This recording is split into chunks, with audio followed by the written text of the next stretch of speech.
Hi, I'm Mike Winkler, and I'm the Principal Managing Broker for CBBain in Issaquah, Washington. And I'm E.J. Bowles. I'm the Principal Managing Broker for CBBain on Mercer Island, Washington. E.J., in our last video blog post, we finished our series on earnest money. And earnest money is often used as a resolution to disputes in real estate transactions. That's right. So I thought, hey, let's talk about problems in real estate transactions. Good call, Mike. And as Mike and I have been in the business for quite a while, both as salespeople and as principal managing brokers, one of the things that we agree on is that the transactions are getting more complex as time goes on. In fact, we even joke about it in the industry that it's job security, because dealing with all these problems that come up, or if it were easy, everybody would do it. And so there really are problem things to deal with in virtually any real estate transaction. Well, and if you think about a real estate transaction for today's discussion, let's break it down into really two components, or two phases. And the first is the negotiating phase, which is, of course, negotiating, price and earnest money, the closing dates, right, those types of issues. And inspection, of course. And so that phase would continue right on through the waiver of the inspection. Correct. And so the second phase would be the closing phase, which is, again, the post waiver of the inspection, and goes right up into the actual closing. And so remember that purchasing a home is likened by the psychiatric community to be on par with the stress of the death of a loved one. And so it's not surprising that during real estate transactions, when people are dealing with generally one of the largest financial decisions of their life, with the stress of the death of a loved one, that emotions run high, and that there really needs to be a steady hand to guide the process. And so that's notwithstanding, for example, in our area, where I think, frankly, every real estate broker could benefit from diversity training, because we live in a culturally diverse area. And so it's not uncommon to have people who come in from other countries who decide they want to reside here because of employment opportunities with some of the major employers in the area, but they don't adopt the way that real estate's transacted in the U.S. They maintain the way that real estate's transacted back home. That's right. So even those little differences can make the push and pull of the negotiation almost like warfare. And so it really is challenging, and while it may be job security, it creates interesting dilemmas. Absolutely.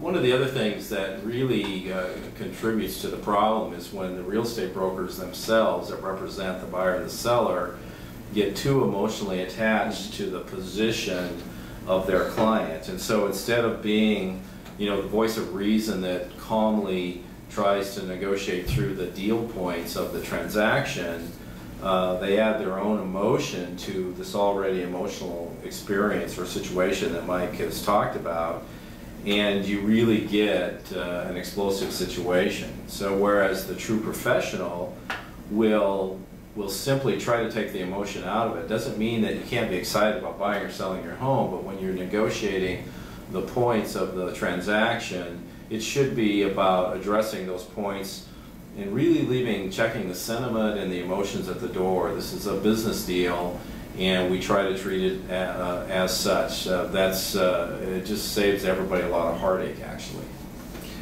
Well, it does, and what will really alleviate a lot of those emotional responses, or landmines, if you will, is to have in all the negotiations that occur kind of a game plan, a clear, concise goal of where you want to be as the seller, for example, and where you want to be as the buyer. Now, that doesn't mean that you don't have plan A, B, C, and D, but it does help minimize the posturing that can occur. And frankly, in today's market, one of the challenges that you and I see is that sellers look at what they once had in terms of equity that's diminished, and so then they've got their house under contract for what they think is a lot less money than they should. And so they're really concerned about leaving money on the table, and then now they have to negotiate seller concessions because of inspections. And in fact, we have a Realty Bros blog post on negotiating inspections. And so it really does create the opportunity for kind of an antagonistic relationship. And again, for what you said, EJ, one of the ways I like to characterize that is that, you know, our job is to help remove obstacles to the sale and not become the obstacle by transferring our emotion or to our clients, or allowing them to transfer their emotion to us. Yeah, that's exactly right. Once you get through the negotiation of the inspection and into what we call the closing phase, probably the number one thing that would go wrong is related to financing. And so not only is it about getting the financing actually finished for the buyer, but you have the appraisal issues to go through, and then they're layered on top of all that is, can we actually logistically get this transaction closed on time? And that's a hot button for everybody. You have moving trucks showing up, and if you miss closing by a day or two, maybe all of a sudden a weekend gets involved and people have commitments. So the closing period, which is mainly about financing, that can be a big problem. And again, we can have lots of these emotions swirling around. So again, as we've said in many of our blog posts over time, is that you know, if you set and manage the expectations of the buyer and the seller, if the broker does that, and the buyer and the seller make sure that they have a good real estate broker at their side to help go through all of these legal issues and dealing with all of these problems, it will end up being a successful transaction.